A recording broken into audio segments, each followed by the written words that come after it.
Welcome to another episode of the Bad Influence podcast, where we don't just talk about taking control of your life, we show you how to fucking do it. I am your host, yours truly, Jordan Banderas, and today we're diving into a topic that's often overlooked. I'm talking about the importance of putting what you learn into practice, because knowledge alone isn't enough. It's what you do with that knowledge that counts. And in today's digital age, you are bombarded with information.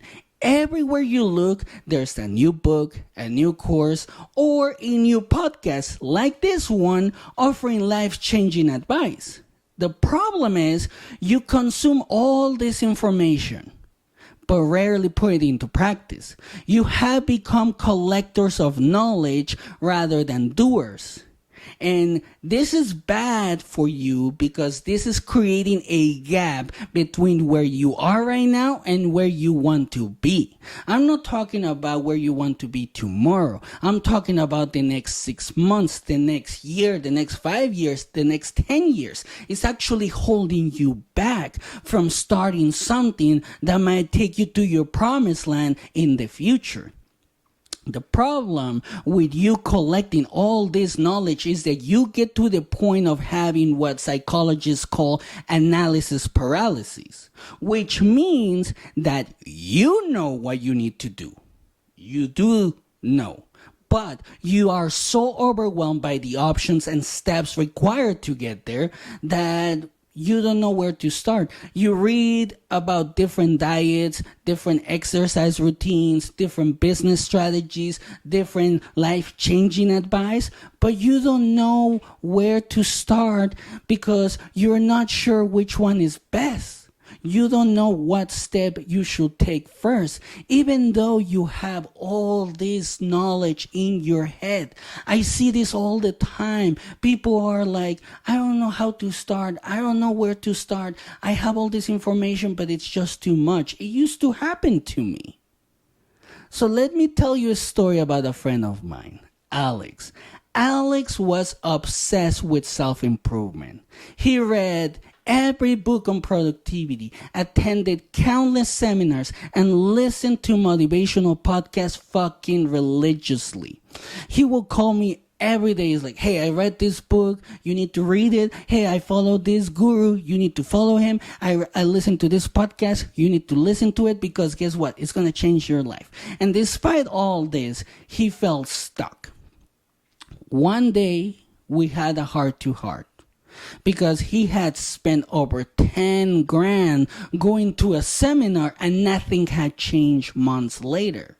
He was complaining, saying like, I can't believe I spent 10 grand. Yes, I learned all of this about real estate, but I haven't started anything. I don't know where to start. He was giving all these excuses. So I asked him, dude, what have you actually done with all this knowledge? Like, where have you applied all this knowledge? And then he hit him. He realized he hadn't implemented any of it. So this was a wake-up call for him. So he decided to take a different approach. He picked one principle from his vast knowledge bank and committed to practicing it for 1 month. He chose the Pomodoro technique for productivity in this case. And by the end of that month, not only had his productivity improved, but he also felt more confident and motivated. So by him doing just this one thing, he learned that action breeds more action. And a lot of you right now, and this is based on what I hear and see on social media, a lot of you think that inaction breeds action, but that's not the case. Inaction breeds more inaction. You have to start doing something in order to start moving forward, in order for you to create that momentum. That's why action breeds more action. The reason why I share this story with you is because I want you to understand that practice is where real learning happens. When you put theory into practice, you get feedback, not just from others, but you get feedback from yourself in the form of your reaction to when you're moving forward, when you're achieving your goals, when you're actually reaching every single step, when you complete every single step. And also when you're falling backwards, when you're failing, when you're getting face planted, when you're literally running into walls, that reaction is giving you feedback. And this feedback is invaluable because it tells you what works and what doesn't. It also helps you refine your approach and adapt to real life situations. Without this feedback loop, you're just stuck in the realm of ideas, disconnected from fucking reality, just like Alex was. You're gonna have an idea, you're gonna think about it, you're gonna create a plan, but because you have so much fucking information in your head, you're like, well, I don't know if this is gonna be the right step, so might as well not start. I used to do this as well. Now, let's address the big-ass elephant in the room. Excuses. I hear this shit all the time. And again, I used to say this all the time as well. Some of the biggest excuses that I hear is, I don't have time, I'm not ready, what if I fail? But these are fear-based excuses. The truth is, you'll never be completely ready, and failure is part of the process. Every successful person has failed more times than they can count.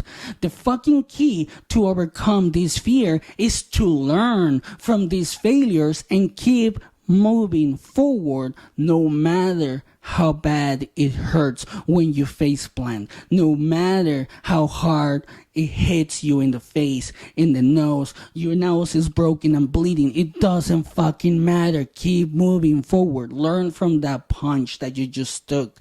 Another big excuse that I hear all the time, and again, I used to use it as well, is the famous, I don't know how to start, which is what happens when you have all this knowledge, but you don't know how to use it.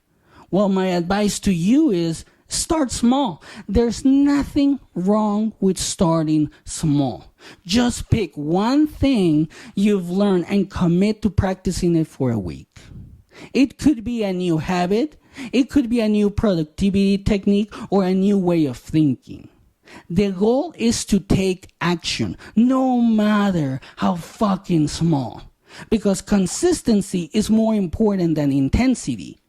Small, consistent actions lead to big changes over time.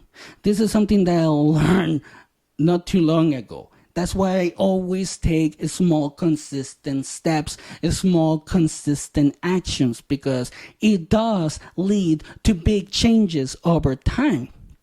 And if you start doing this, if you decide to start taking action, don't forget to track your progress.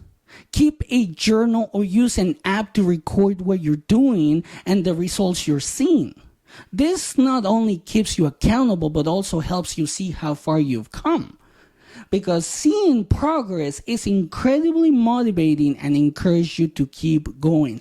I use a journal. I don't use an app. I like to write things down anytime I'm doing something. So I see the results. I put in a plan. I say like, well, in a week I'm going to learn this, and then I learn it, and then I scratch that off, and then I move on to the next goal, right? That's how I do it.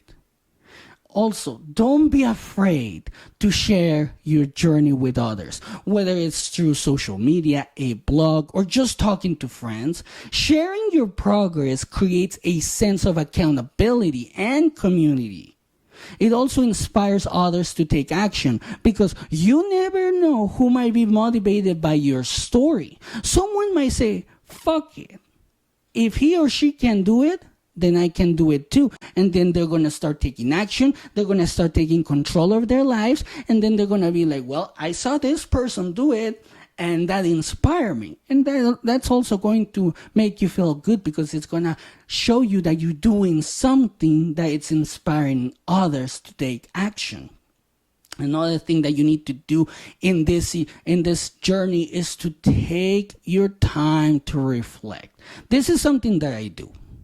At the end of each week, ask yourself what worked, what didn't, and what you can do differently. Because reflection helps you learn from your experiences and make the necessary adjustments.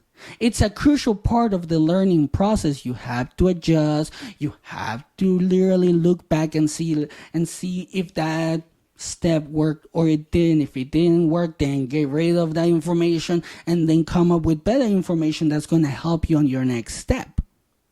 And don't be afraid to seek support, whether it's a mentor, a coach, or a friend. Having someone to guide you and provide feedback can make a huge difference. They can offer you valuable insights and keep you accountable, because having someone in your corner also helps you stay grounded and not let your ego take over. My wife does this for me. She's the person that literally sees my weak points and sees my blind spots and tells me how bad I'm fucking up if I'm ever fucking up, which happens a lot. But that's what my wife helps me with. So it can be your friend, it can be your partner, it can be just someone that tells you, hey, you're fucking up and this is how you're fucking up.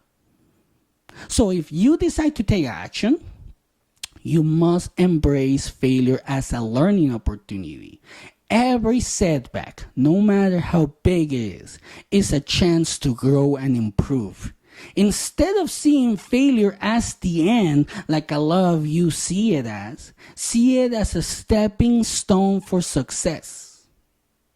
The most successful people have failed the most because they're the ones who took the most action. You're not going to get to your destination without taking action, without taking the first steps, without learning. You don't lose weight without learning about yourself, without learning about your body, without learning what workout works or not, how many sets you have to do to lose a certain amount of pounds, shit like that. So that's what you have to learn. And when you're learning, when you're getting to those goals, when you're reaching milestones, don't forget to celebrate your wins. A lot of people don't do that. And you can do this no matter how small the victory is, because every step forward is progress. And recognizing and celebrating your achievements keeps you motivated and reinforces the habit of taking action. You start feeling good about yourself for taking action, because you're like, you know what? I'm improving. I'm seeing it. Others are seeing it. So I'm going to keep going. Never stop learning.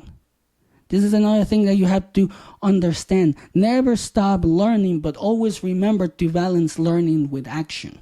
The more you practice, the more you'll understand the nuances of what you've learned. It's a continuous cycle of learning, practicing, and improving. So never stop doing any of these steps. This is what has worked for me.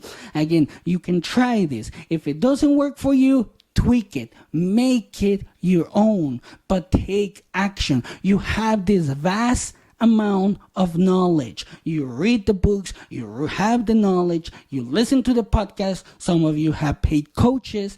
So you have the knowledge. It's all up to you to start taking action. Take action right now. Apply that knowledge. See your life improve. Help others improve. And take your life to the next level.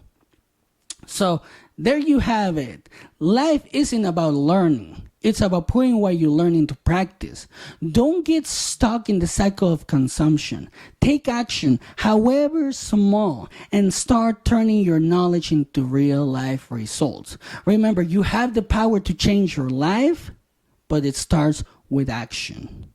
And that's it for today. Thank you for tuning into the Bad Influence Podcast. If you found this episode helpful, share it with a friend and don't forget to subscribe. We need to spread the message that real change comes from taking action. Until next time, stay bold, stay curious, and stay true to yourself, and have a great day.